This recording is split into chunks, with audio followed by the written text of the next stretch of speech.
বাংলাদেশের মানুষ কি পরিমাণ হুজুগে মাতাল সেটা আপনাদেরকে দেখাবো, যে আসলে তেলের পাম্পগুলোতে কি পরিমাণ ভিড় এবং মানুষ কতটা পাগল হয়ে হুমড়ি খেয়ে পড়ছে তেলের পাম্পে, সেটি দেখানোর জন্য আপনাদেরকে সামনে একটু যেতে হবে। এই যে যান, এই যে সামনে দেখেন যে পুরো রাস্তাটা একেবারে ইন্টারকনের সামনে থেকে শুরু, পরিবাগে যে এই দেখেন মোটরসাইকেলের অবস্থা দেখেন, প্রায় আমরা বলবো 100 মিটারেরও বেশি লম্বা মোটরসাইকেল চালকরা এই যে দেখেন ভিড় লাগাইছে। আমরা একটু তাদের সাথে কথা বলবো, চলেন একটু সামনে যাই, একটু সামনে যান,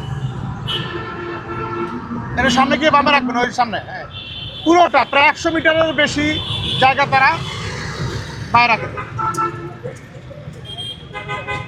আমরা একটু দেখতে চাই যে কি শুরু হয়েছে এখানে আসলে। এদিকে নামো, কি হচ্ছে ভাই? তেলের লাইনে নাকি? হ্যাঁ ভাই। কেন এত তাড়াহুড়া কেন? তাড়াহুড়া ভাই, হোন্ডা আছে গুরুম, এক জায়গায় যা তেল নাই, তেল দিচ্ছে না? ঘুরছেন অন্য জায়গায় ঘুরছেন? হ্যাঁ ঘুরছি, সব পাম্প বন্ধ ভাই। বন্ধ? হ্যাঁ। এই একটাই খোলা? একটাই খোলা ভাই। মানে তেল শেষ হয়ে গেছে নাকি টাঙ্কি ফুল করতে আসছেন? টাঙ্কি ফুল করতে আসছি। কেন পরে তেল পাওয়া যাবে না? যদি না পাওয়া যায় তাহলে কি করবো ভাই? তেল নাই? তেল নাই, কি বলেন? বাইকে তেল নাই। ও বাইকে তেল নাই, আচ্ছা আচ্ছা। ফুল টাঙ্কি করবেন? ফুল না। আপনিও কি কতক্ষণ ধরে দাঁড়াইছেন? কতক্ষণ আমি দাঁড়াইছেন? আজকে প্রায় দুপুর 2টা বাজে আপনার বের হইছি। 2টায় বের হয়েছেন? 2টা বাজে বের হইছি, আমার আপনার ইফতারিতে একটা দাওয়াতে যাওয়ার কথা নারায়ণগঞ্জে।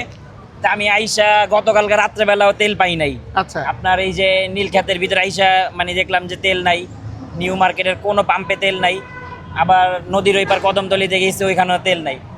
পরবর্তীতে আপনার আমার তেল ছাড়া বাইক নিয়ে কেমনে ঘুরছেন? ওই সামান্য কিছু তেল ছিল, পরবর্তীতে আপনার মানে কিছু তেল ছিল, ওগুলা দিয়ে আছেন আপনার ঘুরছি। পরবর্তীতে আপনার আমাদের ওই যে বংশাল, ওখান থেকে খোলা তেল নিছি, 1 লিটার 150 টাকা করে বিক্রি করছে। তারপর আবার পুরোটা পানি মিশানো, ওটা দিয়ে আপনার আমি যাইতে ফ্লাইওভারে না হইলেও আপনার 5 থেকে 6 বার আমার গাড়ি অফ হয়েছে। পরবর্তীতে আবার মাতুয়াই মানে 4-5টা পাম্প ঘুরছি, কোনো পাম্পে তেল নাই। মাতুয়াইলে যায়, পরবর্তীতে আপনার 1 ঘন্টা সিরিয়াল ধরে পরবর্তীতে তেল নিছি। এখন আবার আস্তে আস্তে কতটুকু পাইছিলেন? ওইখানে আপনার 300 টাকার বেশি রিচার্জ ছিল না, তখন 300 টাকারই আপনার নিছি। আসার পরে এখন আবার বাইকে তেল নাই কোনো জায়গায়, এখন এসে এখানে সিরিয়াল ধরে দাঁড়ায় আছি। এখন এটা কি বাইকে মানে তেলের সংকট নাকি এটা আপনার তেল ব্যবসায়ীদের সিন্ডিকেটের, আমরা সঠিক বলতে পারতাছি না। আমাদের ধারণা অনুযায়ী আমরা যা শুই না আসতেছি যে আপনার আগামী 40 দিন পর্যন্ত নাকি তেলের মজুদ থাকে, কিন্তু এখন তো আপনার 2 দিনও যায় নাই। এখনই যদি তেলের এই অবস্থা হয়, আর কিছুদিন পরে আমাদের কি অবস্থা হইব আমরা তো সঠিক এটা বলতে পারতেছি। আল্লাহ ভরসা। তেলের এখনো সংকট হয় নাই, তেল আছে এখনো মজুদ আছে, কিন্তু এটা কি তেল ব্যবসায়ীদের সিন্ডিকেট নাকি অন্য কিছু, এটা আমাদের খুঁজা বাইর করতে হইব, বের করতে হবে। কারণ জনগণ বের করতে হবে।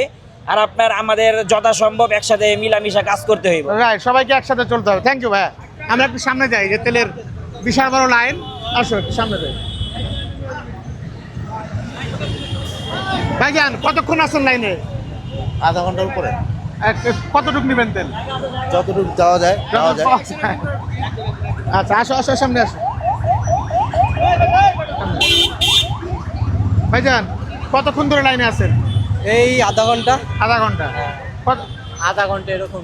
কোথাও তেল নাই? সব জায়গায় সেম সিরিয়াল, আরো বড় বড় সিরিয়াল সব জায়গায়। আরো বড় বড় সিরিয়াল? হ্যাঁ। ভাইয়া কতক্ষণ ধরে আছেন লাইনে? 40 মিনিট প্রায়।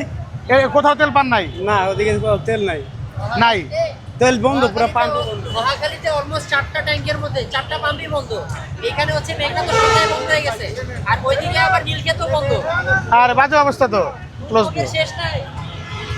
তাহলে কেমনে কি আপনারা চলবেন কেমনে? তেলের শেষ নাই। এখন আসলে এটা আসলেই কি শর্ট পড়বে কিনা নাকি গুজব ছড়াইতেছে জানি না, কিন্তু চলার জন্য অন্তত পক্ষে নেয়ার মতো কিছু একটা নিতে হবে, নাইলে তো সমস্যা। কারণ পড়াশোনা ভাই আপনি তো ব্লগার মনে হইতেছে। জি ভাই, কি অবস্থা আপনার? খুব বাজে অবস্থা ভাই। তেল লাগবে, তেল রিজার্ভ করলে বাইকে আর বের করবো না, একদম ঢুকায় রেখে দিব ঈদ একবারে।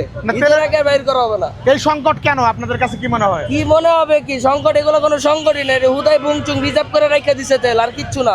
অনেক পাম্প তেল দিচ্ছে না। দাম তেল না, তেলই বন্ধ করে রাখছে। দাম বাড়বো, সব পাম্পে দেখবেন সবাই তেল এসে পড়ছে। কইতে যুদ্ধ মধ্যে কিছুই না, এগুলো সবই হইতেছে আর কৃত্রিম সংকট। আর এই সংকটে কৃত্রিম সংকট দেখানো, আর কিচ্ছু না এগুলা। আরে তো তেলের এই সংকট, আমরা একটু সামনে যাই। আমরা তেলের সংকট ভেতরে থেকে দেখতে চাই যে আসলেই সংকট নাকি তারা কৃত্রিম সংকট তৈরি করছে। সেখানে আসলে পাম্পের যারা কর্তৃপক্ষ আছে তাদের সাথে আমরা কথা বলবো, চলুন। হ্যাঁ, কত ভাই তোমার? ও টাকা তো আমি ভাঙেই নেই, 50 টাকা রাখুন। নাই মনে হয় খুচরা আছে।